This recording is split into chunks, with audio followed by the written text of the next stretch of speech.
Hello, welcome to law excellence. ఇవాళ మనం machine భగీరథలో part 4 16 పదాలు నేర్చుకుందామండి. ఇవాళ నేర్చుకోబోయేవి టర్మ్స్ అన్నదానికంటే థియరీస్ అని చెప్పచ్చు. ఎథిక్స్లో మనం చదువుకునే కొన్ని థియరీస్ని ఆ టర్మ్స్ని మనం ఇక్కడ నేర్చుకుందాం. ఆ థియరిటికల్ టర్మ్స్ కొన్ని ఉంటాయి, వాటిని మనం నేర్చుకుందాం. వీటిలో కొన్నిటికి ఎగ్జాక్ట్ తెలుగు పదాలు నాకు కనిపించలేదండి. వీలైనంత వరకు ప్రయత్నించాను. సో ఒకవేళ ఎవరికన్నా ఆ టర్మ్స్ గురించి తెలుసుంటే కమెంట్ సెక్షన్లో పెట్టండి, అప్డేట్ చేద్దాము. బట్ ఇవన్నీ థియరీస్, వీటి యొక్క అండర్స్టాండింగ్ ఇంపార్టెంట్. ఎగ్జామ్లో రాసేప్పుడు వీటికి కనుక మీనింగ్స్ ప్రాపర్గా దాన్ని అర్థం చేసుకోగలిగితే, థియరీని అర్థం చేసుకోగలిగి వాటిని ఎగ్జామ్లో అప్లై చేయగలిగితే మనకి చాలా మంచి స్కోర్స్ వచ్చేదానికి అవకాశం ఉంటుంది. రైట్, మరి మన ఫస్ట్ పదము ఆల్రెడీ మనం 3 సెషన్స్ కంప్లీట్ చేసాం. 48 టర్మ్స్ అయిపోయాయి. ఇవాళ మనం 49th టర్మ్ నుంచి అందుకే మొదలు పెడుతున్నాం. ఫస్ట్ టర్మ్ వచ్చేటప్పటికి వర్చ్యూ ఎథిక్స్, ధర్మనీతి అంటాం. ఏంటివి? మనము సెకండ్ క్లాస్లో ఎథిక్స్ మిషన్ భగీరథలో సెకండ్ సెషన్లో చదువుకున్నాం, మీకు గుర్తే ఉంటే. నార్మేటివ్ ఎథిక్స్ అని, ప్రిస్క్రిప్టివ్ ఎథిక్స్ అని కూడా దాన్ని అంటాము అని, అట్లా 4 టైప్స్ ఆఫ్ ఎథికల్ టర్మ్స్ అని చదువుకున్నాం. Meta ethics, applied ethics, descriptive ethics, normative ethics అని ఇలా 4 చదువుకున్నాం. సో వాటిలో వర్చ్యూ ఎథిక్స్ అనేటటువంటి నార్మేటివ్ ఎథిక్స్. నార్మేటివ్ ఎథిక్స్ ఏం చెప్తుంది అనుకున్నాం? ఏది ఎథికల్, ఏ యాక్షన్ ఎథికల్ అన్నది ఏ యాక్షన్ ఎథికల్ అన్నది చెప్తుంది, ప్రిస్క్రైబ్ చేస్తుంది అనుకున్నాం. సో వాటిలో వర్చ్యూ ఎథిక్స్ ఇక్కడ ఏం చెప్తుందంటే, ఏదైతే ఒక వ్యక్తికి ఉన్నటువంటి వర్చ్యూ ఉందో సో ఆ వ్యక్తి ఖచ్చితంగా ఎథికల్గానే అని ఉంటారు అని చెప్తుంది అనమాట. ఒక వ్యక్తి యొక్క ఇన్హరెంట్ క్యారెక్టర్ వల్ల ఆ వ్యక్తి ఏదైనా ఒక పని చేయాలంటే అతని నేచర్, అతని క్యారెక్టర్ని బట్టి ఉంటుంది. వర్చువస్ పర్సన్ అంటే ఆ పర్సన్ నీతివంతమైనటువంటి, ధర్మబద్ధమైనటువంటి వ్యక్తి అయితే ఖచ్చితంగా కరెక్టే చేస్తారు. సో వర్చ్యూ అన్నది రెండు ఎక్స్ట్రీమ్స్కి, అసలు పని చేయకపోవడానికి, మరి విపరీతంగా బ్యాడ్ చేయడానికి ఎక్స్ట్రీమ్స్కి రెండిటికి వెళ్ళదు. ఇన్ బిట్వీన్ గోల్డెన్ మీన్ని సూచిస్తుంది అంటున్నారు. మనకి మన గౌతమ్ బుద్ధ మరి వర్చ్యూ ఎథిక్స్ గురించి చెప్పడం జరిగింది. వర్చువస్గా బ్రతకాలి, అందుకే అష్టాంగిక మార్గము అన్నారు కదా. రైట్ నాలెడ్జ్, ఇవంతా కూడా బుద్ధ చెప్పింది, వర్చువస్ ఎథిక్స్ అంటారు. అదేవిధంగా వెస్ట్రన్ ఫిలాసఫర్స్ అయినటువంటి సోక్రటిస్, ప్లేటో, అరిస్టాటిల్ ఇట్లా కొంతమంది ఉంటారు. వాళ్ళు కూడా ఇదిగోండి, అరిస్టాటిల్, ప్లేటో, సోక్రటిస్ వీళ్ళు కూడా వర్చ్యూ, ధర్మ మార్గమే మరి జస్టిస్, న్యాయము అని చెప్పడం జరిగిందనమాట. మరి కొన్ని క్యారెక్టరిస్టిక్స్ ఉంటాయి, వాటిని వర్చ్యూ ఎథిక్స్ అని అంటాము. మరి ఏ విధంగా వర్చ్యూ అనేటటువంటిది అసలు ఆ వ్యక్తి ఏ విధంగా మంచి పనులు చేయడానికి ప్రయత్నిస్తారు అంటే, ఏ వ్యక్తికైతే తన గురించి తనకి సెల్ఫ్ అవేర్నెస్, సెల్ఫ్ నాలెడ్జ్ ఉంటుందో ఆ వ్యక్తి కరెక్ట్ పద్ధతిలో వెళ్ళడానికి ప్రయత్నిస్తారు. సో వీళ్ళ ముగ్గురు ఫిలాసఫీస్లో బేసిక్ ఫండమెంటల్ టెనెంట్ వచ్చి సెల్ఫ్ నాలెడ్జ్ ఉండాలి మన గురించి మనకు. అప్పుడు మనం వర్చువస్ పద్ధతిలో వెళ్తాము, అప్పుడు మనం కరెక్ట్ పనే చేస్తాము, అది బిలీవ్ చేసింది. ఇవన్నీ ఫిలాసఫీస్ అంటే అవన్నీ అన్ని వేళలా కరెక్ట్ అని మనం చెప్పట్లేదు. బట్ ఎథిక్స్లో ఉన్న డిఫరెంట్ ఫిలాసఫీస్లో వర్చ్యూ ఎథిక్స్ అనేది ఒకటనమాట. ఇది నార్మేటివ్ ఎథిక్స్ లేదా ప్రిస్క్రిప్టివ్ ఎథిక్స్లో ఒక పార్ట్గా ఉంది. మన రిలీజన్స్ అన్నీ కూడా వీటి గురించే కదా చెప్పేది. ఇలా ఉండాలి, ధర్మ మార్గంలో నడవాలి, దానికి సంబంధించి ఇలాంటి పనులు చేయాలి, ఇవి చేయకూడదు, ఇవన్నీ చెప్తూ ఉంటాయి. సో వర్చ్యూ ఎథిక్స్ అని అంటాము. నెక్స్ట్ పదము డియాన్టలాజికల్ ఎథిక్స్. వెరీ వెరీ ఇంపార్టెంట్ పదం అండి, డియాన్టలాజికల్ ఎథిక్స్. ఇది కూడా మనకి నార్మేటివ్ ఎథిక్స్ కిందకే వస్తుందన్నమాట. అంటే ఇక్కడ చెప్పేది ఏంటి అంటే, ఒక యాక్షన్, నార్మేటివ్ ఎథిక్స్ అంటే ఏంటి జనరల్గా మనం అనుకున్నది, సో ఏ పని అనేటటువంటిది, మనం చేసే ఏ పని కరెక్ట్, ఏ పని ఎథికల్, ఏ పని కాదు అని చెప్పేదే నార్మేటివ్ ఎథిక్స్ అన్నాం కదా. మరి ఏ పని ఎథిక్స్, ఏ పని ఎథికల్, ఏ పని నాట్ ఎథికల్ అని చెప్పేదానికి, సో అసలు ఆ యాక్షనే, ఆ పనే అసలు ఎథికలా కాదా అంటే మనం ఎంచుకునే మార్గం గమనించాలండి. మనం ఎంచుకునే మార్గం కరెక్ట్ కాదా అని చెప్పేది, దాన్ని బట్టే అది ఎథికలా కాదా అని చెప్తాము. డియాన్టలాజికల్ ఎథిక్స్ అనేటటువంటివి నాన్ కాన్సిక్వెన్షియలిస్టిక్ అప్రోచ్. అంటే కాన్సిక్వెన్సెస్ అంటే ఏంటి, దాని నుంచి వచ్చిన అవుట్కమ్ ఏంటి, దాన్ని బట్టి మనం చేసిన పని ఎథికలా కాదా అని చూస్తే దాన్ని కాన్సిక్వెన్షియల్ ఎథిక్స్ అంటాము. మనం చేసిన అవుట్కమ్ని బట్టి కాదు, అసలు మనం చేసిన పనిని బట్టే అది ఎథికలా కాదా అని చెప్తే, చూడండి, వెదర్ అన్ యాక్షన్, ఒక పని అనేది ఎథికలా కాదా అనేది కనుక డిటర్మైన్ చేస్తే మనం చేసిన దాంట్లో దాన్ని డియాంటలాజికల్ ఎథిక్స్ అంటాము. అంటే ప్రతి యాక్షన్కి ప్రతి బిహేవియర్కి కొన్ని సర్టెన్ స్టాండర్డ్స్ ఉంటాయి.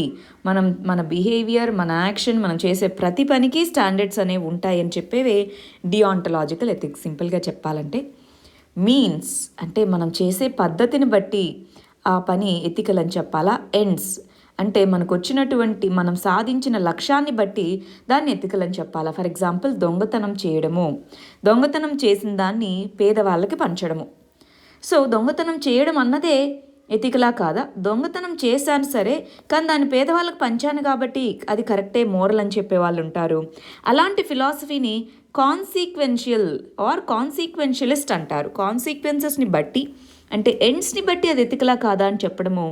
కానీ గాంధీజీ ఇలాగా చాలామంది మీన్స్ కరెక్ట్గా ఉండాలి, ఎండ్స్ కరెక్ట్గా ఉండాలి అని చెప్తుంటారు. ఫర్ ఎగ్జాంపుల్ మనకి ఇది గమనించండి, code of ethics, code of conduct అని ఉంటాయి. దీంట్లో మీరు ఇవి చేయాలి, ఇవి చేయకూడదు అని ఉంటాయి. అవి దేని గురించి చెప్తున్నప్పుడు డియాంటలాజికల్ మీన్స్ గురించి, మీరు ఇవి చేయాలి, ఇవి చేయకూడదు అన్నవి చెప్తున్నాయంటే డియాంటలాజికల్ ఎథిక్స్ అని మనం చెప్తాము. దానికి ఎగ్జాంపుల్స్గా కొంతమంది ఫిలాసఫర్స్, ఇమాన్యుయల్ కాంట్.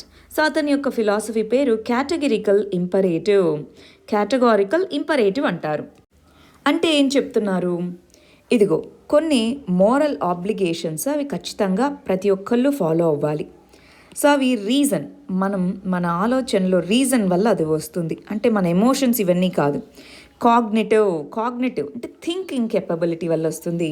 అలాంటి మోరల్ ఆబ్లిగేషన్స్నే కేటగిరికల్ ఇంపరేటివ్స్ అంటారు. ఇవి అందరూ చేయాల్సినవి, అందుకే దీన్ని యూనివర్సల్ అన్నారు. ప్లస్ హ్యూమన్స్ మీన్స్గా చూడకూడదు, హ్యూమన్సే ఎండ్స్. అంటే హ్యూమన్ హ్యాపీనెస్ అని అంటాం. సో హ్యూమన్ హ్యాపీనెస్ అనేది ఎండ్, హ్యూమన్ హ్యాపీనెస్ వల్ల డబ్బులు వస్తుంది. సో అది కాదు ఎండ్ అనేటటువంటిది. హ్యూమన్సే మరి మీన్స్ ఎండ్స్ రెండూ కూడా అని చెప్పేదే ఇమాన్యుయల్ కాంట్ యొక్క కేటగిరికల్ ఇంపరేటివ్. అంటే సింపుల్గా చెప్పాలంటే ప్రాసెస్ అనేదే ప్రాపర్గా ఉండాలి, ఆ ప్రాసెస్ లేదా మీన్స్ అనేదే ప్రాపర్గా ఉండాలి, అప్పుడే దాన్ని ఎథికల్ అని అంటాము. మరి ఏ విధంగా ఆ మీన్స్ అనేది ఎథికల్గా ఉంటుంది అంటే ప్రతి ఒక్కళ్ళము కొన్ని నియమాలు పాటించాల్సి వస్తుంది. అది మన మైండ్ యొక్క రీజన్ వల్ల, అది రీజనింగ్ కెపబిలిటీ, రీజనింగ్ వల్ల వస్తుంది. అలాంటి మోరల్ ఆబ్లిగేషన్స్నే, అలాంటి కొన్ని వాల్యూస్నే కేటగిరికల్ ఇంపరేటివ్స్ అంటారు. ఫర్ ఎగ్జాంపుల్ అబద్ధం చెప్పకుండా ఉండడము, అదొక కేటగారికల్ ఇంపరేటివ్ అన్నమాట ఇమాన్యుయల్ కాంట్ ప్రకారం. కొంతమంది దీన్ని క్రిటిసైజ్ చేసే వాళ్ళు ఉన్నారు, బట్ ఇమాన్యుయల్ కాంట్ చెప్పింది కేటగిరికల్ ఇంపరేటివ్ అనేటటువంటిది డియాంటలాజికల్ థియరీ. ఈ డియాంటలాజికల్ థియరీ అంటే ప్రాసెస్ మీద ఫోకస్ చేస్తుంది. సో హ్యూమన్స్ అనే వాళ్ళని ఓన్లీ ఎండ్స్గా కాదు, హ్యూమన్ నుంచి వచ్చే మనీ ఇవన్నీ కాదు, హ్యూమనే ఎండ్గా పరిగణించాలి. అది డియాంటలాజికల్ థియరీకి ఒక ఎగ్జాంపుల్ అయినటువంటి ఇమాన్యుయల్ కాంట్ అనే ఫిలాసఫర్ యొక్క కేటగిరికల్ ఇంపరేటివ్ అనే థియరీ అండి. నెక్స్ట్ అదేవిధంగా ఈ డియాంటలాజికల్ థియరీలోనే ప్రాసెస్సే ఎథికల్గా ఉండాలి అని చెప్పే ఇంకొక థియరీ జాన్ రాల్స్ అనేటటువంటి ఒక ఫిలాసఫర్, అతని యొక్క థియరీ అన్నమాట కాంట్రాక్చువలిజం అన్నారు. కాంట్రాక్చువలిజం అంటే ఒప్పంద నియమం అనొచ్చు ఇక్కడ.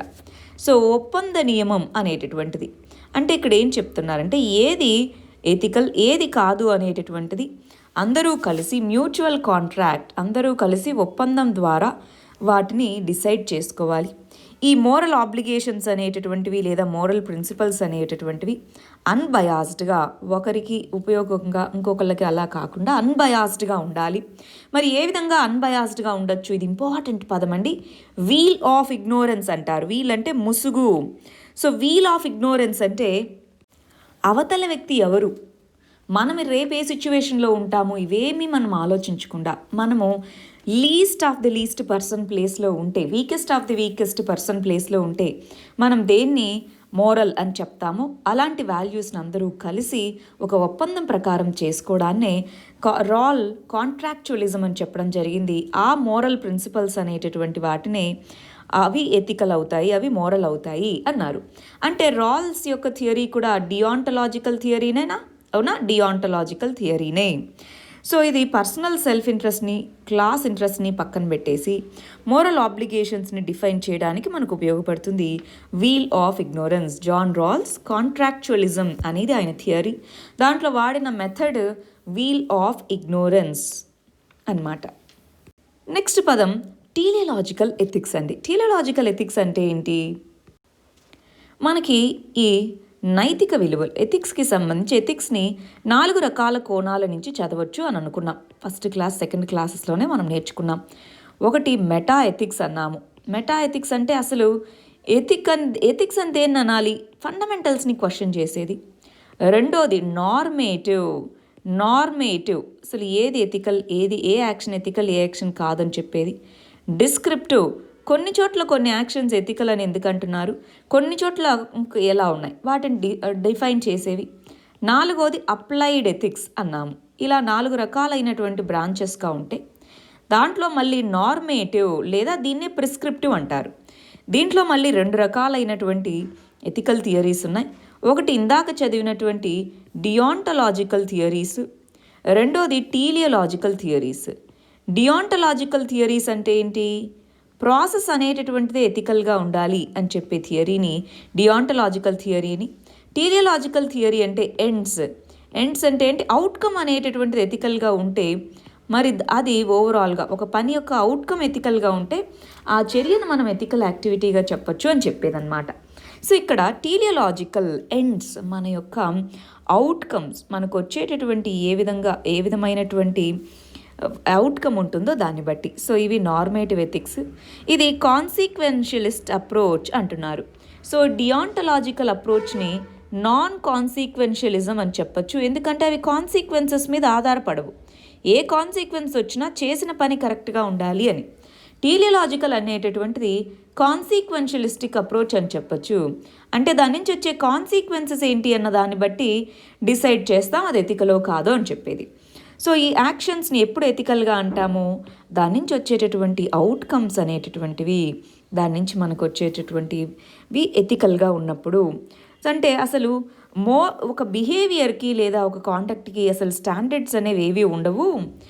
ఓన్లీ అవుట్కమ్స్ని బేస్ చేసుకొని మాత్రమే ఉంటాయి. కానీ డియాంటలాజికల్ ఎథిక్స్ ఏం చెప్తాయి?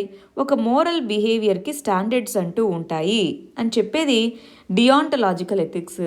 టీలియలాజికల్ ఎథిక్స్లో బిహేవియర్కి ఏం స్టాండర్డ్స్ ఉండవు, దాని నుంచి వచ్చిన అవుట్కమ్స్కి స్టాండర్డ్స్ ఉంటాయి, దాని నుంచి వచ్చిన అవుట్కమ్స్ని బట్టి చూస్తాము అన్నది టీలియలాజికల్ ఎథిక్స్ యొక్క ఇంపార్టెన్స్ అన్నమాట. మరి ఇందాక డియాంటలాజికల్ థియరీలో ఇమాన్యుయల్ కాంట్ యొక్క కేటగిరికల్ ఇంపరేటివ్ చెప్పాము. జాన్ రాల్స్ యొక్క కాంట్రాక్చువలిజం ఎగ్జాంపుల్స్గా చెప్పాం డియాంటలాజికల్గా. మరి యూటిలిటేరియనిజం అనేటటువంటిది టీలియలాజికల్కి ఎగ్జాంపుల్ అండి, ఎండ్స్కి ఎగ్జాంపుల్. ఇక్కడ మనకి కొంతమంది వీళ్ళ ఎకనమిస్ట్ కమ్ ఫిలాసఫర్స్ అన్నమాట. Jeremy Bentham, John Stuart Mill, వీళ్ళ పేర్లు ఇవి. జెర్మీ బెంథమ్, మిల్ అనేటటువంటి వీళ్ళు ఈ యూటిలిటేరియనిజం అనే థియరీని బాగా ఎక్కువ పాపులర్ చేశారు. ఇది కూడా నార్మేటివ్ ఎథిక్స్, అదే కదా ఇందాక అనుకుంది. నార్మేటివ్ ఎథిక్స్లో టీలియలాజికల్ ఎథిక్స్కి ఒక ఎగ్జాంపుల్గా చెప్తాం. దీన్ని ప్రయోజనవాదము అని చెప్తా ఉంటారు. సో వీళ్ళ ప్రకారం ఏంటి అంటే ఏదైనా ఒక యాక్షన్ అనేటటువంటిది దాని నుంచి వచ్చే result greatest good to greatest number of people అయితే దాన్ని ఎథికల్ అంటాము. ఫర్ ఎగ్జాంపుల్, ఒక ప్రదేశంలో ఉన్నటువంటి పీపుల్ అక్కడ ఒక డ్యామ్ కట్టాలి. సో ఒక 10,000 మంది డిస్ప్లేస్ అవుతారు, కానీ 10 లక్షల మందికి తాగునీరు, సాగునీరు వస్తుంది అనుకుందాం. సో అప్పుడు యూటిలిటేరియనిజం థియరీ ఏం చెప్తుందంటే ఈ 10,000 మంది కష్టపడ్డా పర్వాలేదు, మిగిలిన 10 లక్షల మందికి బెనిఫిట్ ఉంటుంది కాబట్టి greatest good to greatest number of people అనేటటువంటి చెప్తారు. ఫ్యూ ఇండివిజువల్స్ యొక్క పెయిన్ అనేటటువంటిది గ్రేటెస్ట్ గుడ్ని కలగజేస్తే ఆ యాక్షన్ తీసుకోవచ్చు, అది ఎథికల్ అన్నట్టుగా యూటిలిటేరియనిజం థియరీ చెప్తుంది. ఎందుకంటే అవుట్కమ్స్ని బేస్ చేసుకొని చెప్తుంది. అది యూటిలిటేరియనిజం అండి. ప్రయోజనవాద సిద్ధాంతం అని కూడా చెప్తా ఉంటారు దీన్ని తెలుగులో మనం. నెక్స్ట్ పదము కాన్సిక్వెన్షియలిజం, నాన్ కాన్సిక్వెన్షియలిజం. ఇందాకే చెప్పాం, ఈ పదాల గురించి ఆల్రెడీ ఇందాకే అన్నాం. కాన్సిక్వెన్షియలిజం అంటే పర్యవసానవాదము, నాన్ కాన్సిక్వెన్షియలిజం అంటే పర్యవసానంతో పని లేదు అన్నమాట, అపర్యవసాన వాదము అని చెప్తా ఉంటాం. అంటే ఎథికల్ థియరీస్ అన్నిటినీ 2 రకాలుగా, ఎస్పెషల్గా నార్మేటివ్ ఎథికల్ థియరీస్ని 2 రకాలుగా కేటగరైజ్ చేయొచ్చు. కాన్సీక్వెన్షియలిజం, నాన్ కాన్సీక్వెన్షియలిజం. ఇందాక చెప్పినట్టు కాన్సీక్వెన్షియలిజం అంటే ఏంటి అంటే ఒక దాని యొక్క అవుట్కమ్ని బట్టి అది రైటా రాంగా అన్నటువంటిది దాని నుంచి వచ్చిన కాన్సీక్వెన్సెస్, దాని నుంచి వచ్చిన అవుట్కమ్ని బట్టి చెప్తాము. యూటిలిటేరియనిజం, జర్మీ బెంథమ్ వీళ్ళ యొక్క యూటిలిటేరియనిజం అనేది కాన్సీక్వెన్షియల్ థియరీకి ఎగ్జాంపుల్. అదే నాన్ కాన్సీక్వెన్షియలిస్టిక్ థియరీ ఏం చెప్తుంది, ఇది రైట్నెస్ అండ్ రాంగ్నెస్ అనేటటువంటిది మన యాక్షన్లోనే, మన పనే రైటా రాంగా అని చెప్తుంది, కాన్సీక్వెన్సెస్ని బట్టి కాదు అని చెప్పేది. అయితే గాంధీజీ ఫిలాసఫీ ఇలాంటి కొంతమంది యొక్క ఫిలాసఫీ ఏంటి అంటే అటు ఇమాన్యుయల్ కాంత్, జాన్ రాల్స్ చెప్పినట్టు ఓన్లీ ప్రాసెస్ కాదు, ఇటు జర్మీ బెంథమ్ మిల్ చెప్పినట్టు ఓన్లీ అవుట్కమ్ కాదు, రెండూ కూడా కరెక్ట్గా ఉండాలి. ప్రాసెస్ అనేది సరిగా ఉండాలి మరియు అవుట్కమ్ అనేది సరిగా ఎథికల్గా ఉండాలి. అప్పుడే అటువంటి యాక్షన్ని మనం నైతికము అని చెప్తాము అని చెప్తారనమాట. సో ఓవరాల్గా మరి నార్మేటివ్ ఎథికల్ థియరీస్ని కాన్సీక్వెన్షియల్, నాన్ కాన్సీక్వెన్షియల్ థియరీస్గా డివైడ్ చేయొచ్చు. సింపుల్గా చెప్పాలి అంటే టీలియలాజికల్ థియరీస్ అనేటటువంటివి మరి కాన్సీక్వెన్షియలిజంని చూస్తే, నాన్ కాన్సీక్వెన్షియలిజం అనేది డియాంటలాజికల్ థియరీస్ చూస్తాయి. నెక్స్ట్ అరిస్టాటిల్ యొక్క థియరీ ఎసెన్షియలిజం అని అంటాము. ఎసెన్షియలిజం అని అంటే ఏంటి, అరిస్టాటిల్ ఏం చెప్తారంటే ప్రతి వ్యక్తికి, ప్రతి యాక్టివిటీకి, ప్రతి దానికి కూడా కొన్ని ఎసెన్షియల్ సెట్ ఆఫ్ యాట్రిబ్యూట్స్ అనేవి ఉంటాయి. సో ఈ మన ఇండివిజువల్ కానీ ఒక వస్తువు కానీ ఏదైనా సరే దానికంటూ ఒక ఐడెంటిటీని, దానికంటూ ఒక పనిని, ఫంక్షన్ని కల్పిస్తాయి. సో ఈ ఎసెన్షియలిజం అనేటటువంటిది మరి ఉండేలాగా ఉంటేనే అది ఎథికల్ అని అన్నారు. For example let's say not lying, అబద్ధం చెప్పకపోవడం అనేటటువంటిది ఒక హ్యూమన్ ఇండివిజువల్ యొక్క ఎసెన్షియలిజంగా మనం ఫాలో అవుతే, దాన్ని ఆ ఎసెన్షియల్ ఆట్రిబ్యూట్ నుంచి బయటికి వెళ్తే అప్పుడు అది అనెథికల్. అబద్ధం చెప్పకుండా ఉంటే ఎసెన్షియలిజంలో కరెక్టే అవుతుంది అని అనమాట. సో ఎసెన్షియలిజం అనేటటువంటిది ఒక ఐడియలిజంకి దారితీస్తుంది, ఇలానే ఉండాలి అని చెప్పేసి. సో దానివల్ల దీన్ని కొద్దిగా క్రిటిసైజ్ కూడా చేస్తారండి. బట్ అప్పట్లో అరిస్టాటిల్, ప్లేటో వీళ్ళందరూ ఏన్షియంట్ గ్రీక్ ఫిలాసఫర్స్. సో వీళ్ళ టైంలో ఎసెన్షియలిజం అనే దాన్ని యాక్సెప్ట్ చేయడం జరిగిందనమాట. జస్టిస్ అంటే ఏంటి అంటే ఒక ఇండివిజువల్కి ఉన్నటువంటి నేచర్ ఏంటి అది తెలుసుకొని దాని ప్రకారం నడుచుకోవడమే జస్టిస్ అవుతుంది, అదే ఎథికల్ అని చెప్పడం జరిగింది. అయితే ఇక్కడ చూడండి, ఇప్పుడు కొంతమంది వెస్ట్రన్ ఫిలాసఫర్స్ వీళ్ళందరి యొక్క ఈ ఫిలాసఫీస్ వల్ల ఏమైందంటే మా కల్చర్ కంటే డిఫరెంట్ కల్చర్ ఉన్న వాళ్ళు చేసేది తప్పు అనెథికల్ అన్నటువంటిది. ఫర్ ఎగ్జాంపుల్ ఆఫ్రికాలో కొంతమంది కమ్యూనిటీస్ వాళ్ళ యొక్క కల్చర్ డిఫరెంట్గా ఉంటుంది. సో ఎసెన్షియలిజం ఏం చెప్తుంది, ప్రతి హ్యూమన్లోనూ ఇలాంటి అట్రిబ్యూట్స్ ఉండాలి అని చెప్తుంది. కానీ అక్కడికి వెళ్ళి చూస్తే వాళ్ళు డిఫరెంట్గా ప్రవర్తిస్తున్నారనుకోండి, ఈ ఎసెన్షియలిజం ఏం చెప్తుంది, వాళ్ళు చేసేది అనెథికల్, మనం చేసేదే ఎథికల్ అని చెప్తుంది. గమనిస్తున్నారా? సో అందుకని దీన్ని క్రిటిసైజ్ చేస్తారు. ఎసెన్షియలిజం అనేటటువంటిది ఐడియల్స్ని మీరు సూచిస్తున్నారు, కానీ అందరికీ అన్ని కంటెక్స్ట్లోనూ అది సూట్ అవ్వదు. యూనివర్సలిజం లాగా మీరు దీన్ని చెప్తున్నారు, సూట్ అవ్వదు. ఇదిగో ఈ ఎసెన్షియలిజం అనేటటువంటిది చాలామందిని ఇన్ఫీరియర్గా చూడడానికి వెస్టర్నర్స్ వీళ్ళందరూ వన్ ఆఫ్ ద రీజన్స్గా దీన్ని పేర్కొంటూ ఉంటారనమాట. ఏదేమైనప్పటికీ అరిస్టాటిల్ యొక్క ఎసెన్షియలిజం థియరీ ఏం చెప్తుంది, ప్రతి వ్యక్తికి ఉండేటటువంటి కొన్ని క్యారెక్టరిస్టిక్స్ ఉంటాయి, వాటినే ఎసెన్స్ అని అంటారు. ఆ ఎసెన్స్ ఏవైతే ఉంటుందో ఆ ఎసెన్స్ రియలైజ్ అవ్వడమే ఎథిక్స్, ఆ ఎసెన్స్ పరంగా నడుచుకోవడమే ఎథికల్ వాల్యూ అన్నట్టుగా అరిస్టాటిల్ తన యొక్క థియరీ ఎసెన్షియలిజంలో చెప్పడం జరిగింది. నెక్స్ట్ ప్లేటో అరిస్టాటిల్ యొక్క గురువు అన్నమాట. సో ఇక్కడ ముగ్గురు గ్రీక్ ఫిలాసఫర్స్లో ఫస్ట్ సోక్రటిస్ అనే వ్యక్తి, తన స్టూడెంట్ ప్లేటో యొక్క స్టూడెంట్ అరిస్టాటిల్, వీళ్ళ ముగ్గురు ఇలా ఉంటారు. సరే, ఇందాక అరిస్టాటిల్ యొక్క థియరీ చదువుకున్నాం కదా. సో ఆ థియరీ ప్లేటో నుంచి అడాప్ట్ చేసుకున్నదే అనమాట. ప్లేటో అనే ఫిలాసఫర్, అరిస్టాటిల్ ఫిలాసఫర్. సామరస్యము ఉండాలి అని చెప్తారు. ప్లేటో ఏం చెప్తారంటే, ఇదిగో ప్రతి ఒక్క మనిషి ఆత్మ ఏదైతే ఉంటుందో మనకి అది మూడు పార్ట్స్గా డివైడ్ అయి ఉంటుంది. ఒకటి ఫిజియోలాజికల్, మన బాహ్య శరీరము, సైకలాజికల్, ఇవి ఎమోషన్స్, ఇదంతా కూడా రీజన్, మన థాట్ యాక్టివిటీ. సో ఈ మూడు కూడా ఒకటే దాని గురించి చెప్తున్నప్పుడు అదే మరి చెయ్యాలి, దాన్నే యూనిటీ అని అంటాము అని చెప్తారనమాట. ప్లేటో హార్మోనీ ఉండాలి అని చెప్తారు. హార్మోనీ అనేటటువంటిది మనం ఇన్ జనరల్ ఇంటిగ్రిటీ అని కూడా చెప్పచ్చా. మనం చేసే పని, మన వాక్కు, మన ఆలోచన అన్నీ ఒకే పరంగా ఉంటే ఏమన్నాం మనం దాన్ని ఇంతకుముందు కూడా నేర్చుకున్నాం, ఇంటిగ్రిటీ అన్నాము. సో ఇక్కడ దాన్ని తన యొక్క థియరీలో సామరస్యం ఉండాలి, అప్పుడే ఆ వ్యక్తి యొక్క బిహేవియర్ హ్యాపీనెస్కి దారితీస్తుంది. హ్యాపీనెస్ ఉంది అంటే అల్టిమేట్గా ఎథికల్ బిహేవియర్ హ్యాపీనెస్కి దారితీస్తుంది అని చెప్తారు. ఈ పదం ఇంపార్టెంట్ అండి.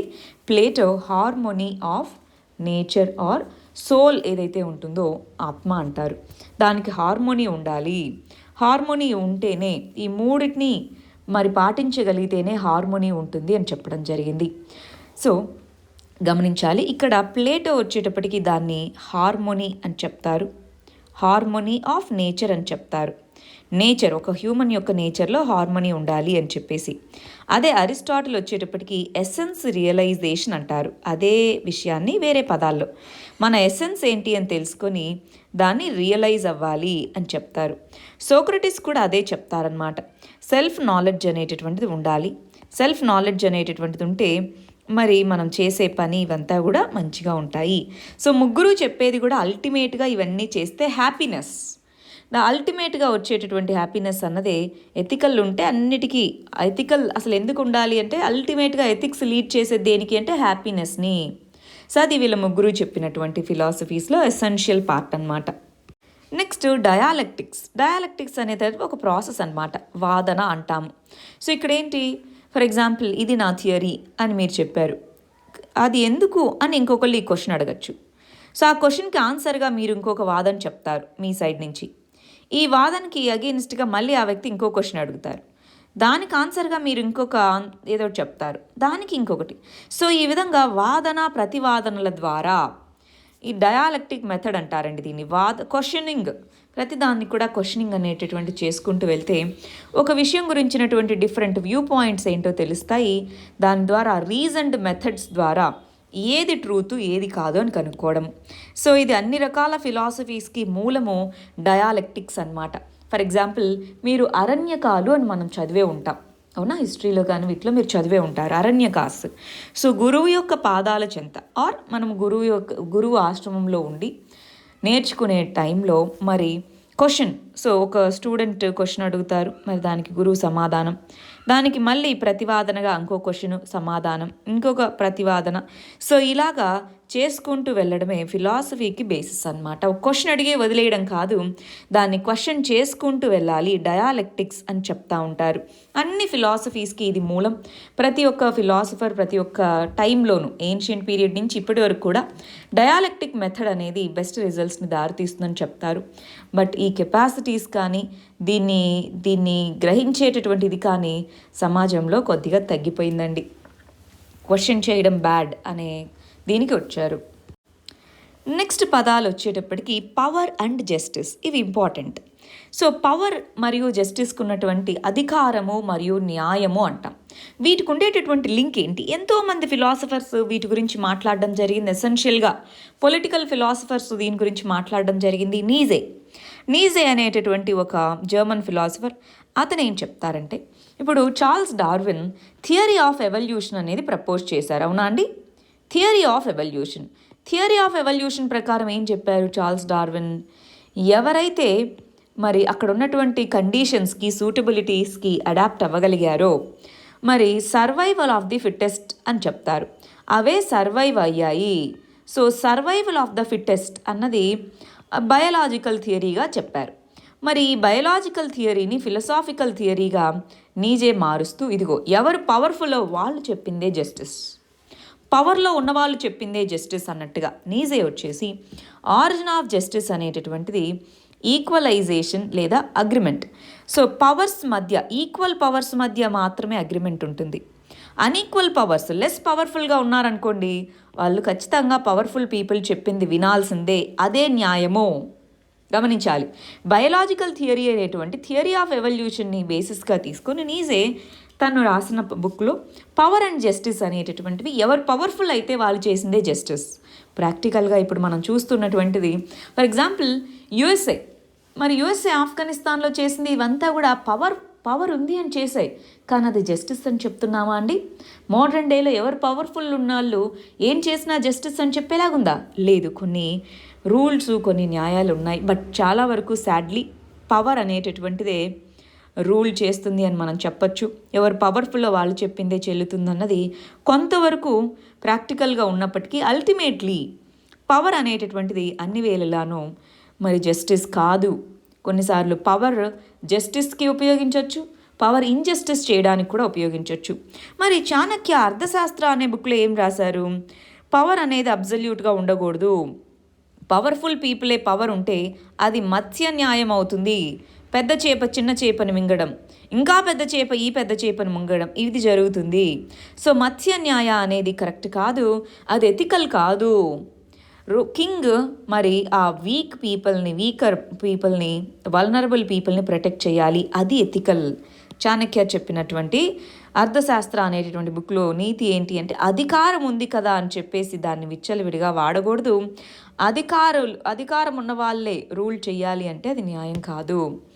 కానీ కొంతమంది ఫిలాసఫర్స్ ప్రకారం పవరే జస్టిస్, అంటే పవర్ ఏం చెప్తే అది జస్టిస్. వీక్గా ఉన్న వాళ్ళు పోతారు, వార్ అనేది మంచిదే, వీక్ కంట్రీస్ అన్నీ పోతాయి, ఓన్లీ స్ట్రాంగ్ కంట్రీస్ ఉంటాయి. మరి జస్టిస్ అనేటటువంటిది అదే కదా. అలాంటిది నీజే లాంటి ఫిలాసఫర్స్ పవర్ అండ్ జస్టిస్ అనేది ఇంపార్టెంట్ ఆర్గ్యుమెంట్ అండి. Next David Hume. So industrial revolution ఈ టైంలో ఉన్నటువంటి కొంతమంది ఫిలాసఫర్స్ అన్నమాట వీళ్ళు. సో డేవిడ్ హ్యూమ్ సింపతి, సానుభూతి అనేటటువంటిది మొరాలిటీకి దారితీస్తుంది, ఎథికల్గా ప్రవర్తించడానికి పనిచేస్తుంది అన్నారు. సింపతి అనేటటువంటిది మొరాలిటీకి బేసిస్. ఒక ఇండివిజువల్ రైట్ డెసిషన్ తీసుకున్నారంటే సింపతి బేసిస్, అంటే మనకేది మంచిది, పక్కన వాళ్ళకు కూడా ఏది మంచిది, ఇద్దరికీ ఏది మంచిది అని చూస్తే దాన్ని వర్చ్యూ, ధర్మము అని అంటాము. మనకి ఏది చెడుది, మిగిలిన వాళ్ళకి ఏది చెడు అని గనక ఆలోచిస్తే సో అది చెడు అని చెప్తాము. ధర్మము లేదా మంచిది అని ఎప్పుడు చెప్తామంటే మనకి పక్కన వాళ్ళకి మంచి కలిగితే దాన్ని వర్చ్యూ అని, మనకి పక్కన వాళ్ళకి లేదా ఇద్దరికీ చెడు కలిగితే దాన్ని అధర్మము అని మనం చెప్తాము. ఈ కంటెక్స్లో సింపతి అనేది మొరాలిటీకి దారితీస్తుంది అని చెప్పినటువంటి ఫిలాసఫర్ ఎవరు? David Hume. మోరల్ సింపతి అంటాము. నెక్స్ట్ పదము మన రవీంద్రనాథ్ ఠాగూర్ గారు చెప్పినటువంటిది అంతర్జాతీయ వాదము అని చెప్తామండి దీన్ని. రవీంద్రనాథ్ ఠాగూర్ గారు ఏమంటారంటే హ్యుమానిటీ ఈజ్ వన్, మానవ జాతి అంతా ఒకటే. మనం ఇప్పుడు కాస్ట్ అని, రిలీజన్ అని, రీజన్ అని ఎన్నో డివిజన్స్ ఉన్నాయి. ఆ డివిజన్స్ మనుషుల్లో విభేదాలను తీసుకొస్తున్నాయి. అదేవిధంగా నేషన్, మాది ఈ కంట్రీ, మీది ఆ కంట్రీ అన్నది అది కూడా ఒక డివిజివ్ ఐడియానే. అది కూడా మానవాళిని ముక్కలు చేస్తుంది తప్ప ఒక యూనిఫై చేయదు. సో నేషనలిజం అనే ఫిలాసఫీ కరెక్ట్ కాదు అన్నది రవీంద్రనాథ్ ఠాగూర్ గారి యొక్క ఐడియా అన్నమాట. ఇంటర్నేషనలిజం అనేటటువంటిది ఉండాలి. ద వరల్డ్ ఈజ్ వన్నెస్ట్ అనేటటువంటిది రవీంద్రనాథ్ ఠాగూర్ గారి యొక్క ఇదన్నమాట. సో మరి మొత్తం ఓవరాల్ డెవలప్మెంట్, అన్ని దేశాల యొక్క అందరి యొక్క డెవలప్మెంట్కి మరి దారి తీయాలి. కానీ ఇప్పుడు మనం చూస్తున్నటువంటి దాంట్లో మీరు గమనించే ఉంటారు నేషనలిజం, దాంట్లో కూడా అల్ట్రా నేషనలిజం అంటారు. జాతీయవాదం అనేటటువంటిది మరి గాంధీజీ యొక్క ఫిలాసఫీ ఇదే కనుక చూస్తే గాంధీజీ నేషనలిజం మంచిదే, కానీ ఆ నేషనలిజం అనేటటువంటిది ఎక్స్క్లూజివ్ నేషనలిజం కాకూడదు. నేషనలిజం మంచిదే, మా దేశం గొప్ప మంచిదే, మా దేశమే గొప్ప చెడు, అది గాంధీజీ యొక్క ఫిలాసఫీ. రవీంద్రనాథ్ ఠాగూర్ అలా ఎప్పటికీ అనుకోలేరు. ఒక్కసారి డివిజన్ వచ్చింది అంటే మేమే గొప్ప అన్న థాట్ వస్తుంది. సో నేషనలిజం అనేది కూడా బ్యాడ్ ఐడియా, ఇంటర్నేషనలిజం ఉండాలి అన్నది రవీంద్రనాథ్ ఠాగూర్ గారి యొక్క ఐడియా అన్నమాట. వెరీ ఇంపార్టెంట్ పదం అండి ఇది. నెక్స్ట్ థామస్ హాబ్స్ ఈయన ఫిలాసఫర్. ఈయన నిరంకుశవాదం అనేదే రైట్ ఫిలాసఫీ, అదే ఎథికల్. గవర్నమెంట్ నిరంకుశవాదంతో ఉండడమే ఎథికల్ అని చెప్పడం జరిగింది. True and correct form of government అన్నది అబ్జల్యూట్ మొనార్కీ ఉండాలి, అబ్జల్యూటిజం అనేది ఉండాలి అన్నది అన్నమాట.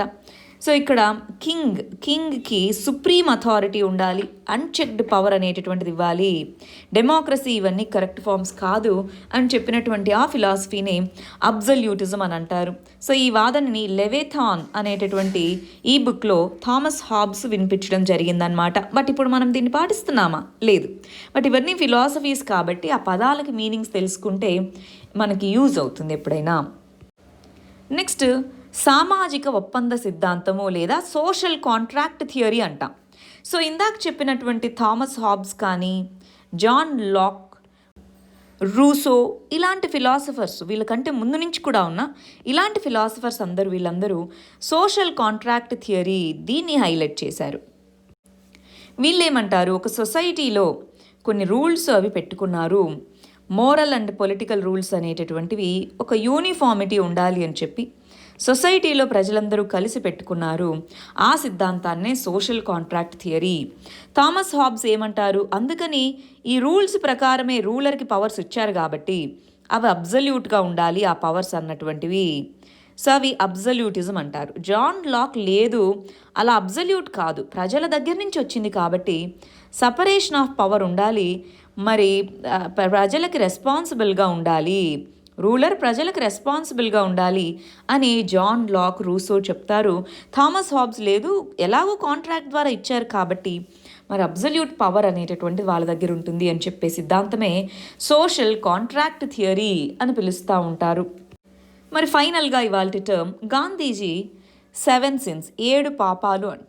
7 సిన్స్ అనేవి చాలా డేంజరస్, ఇవి అనెథికల్ అని చెప్పడం జరిగింది. అవేంటి, వెల్త్ వితౌట్ వర్క్, సో పని చేయకుండా వచ్చేటటువంటి ధనము, కన్సైన్స్ లేకుండా వచ్చేటటువంటి ఆనందం, ప్లెజర్, హ్యుమానిటీ దీన్ని పరిగణలోకి తీసుకున్నటువంటి సైన్స్, క్యారెక్టర్ లేని నాలెడ్జ్, ప్రిన్సిపల్స్ లేని, సిద్ధాంతం లేనటువంటి పాలిటిక్స్, మొరాలిటీ నైతిక విలువలు లేనటువంటి కామర్స్, సాక్రిఫైస్ లేనటువంటి వర్షిప్, ఈ 7 డెడ్లీ సిన్స్గా మరి గాంధీజీ పేర్కొనడం జరిగింది.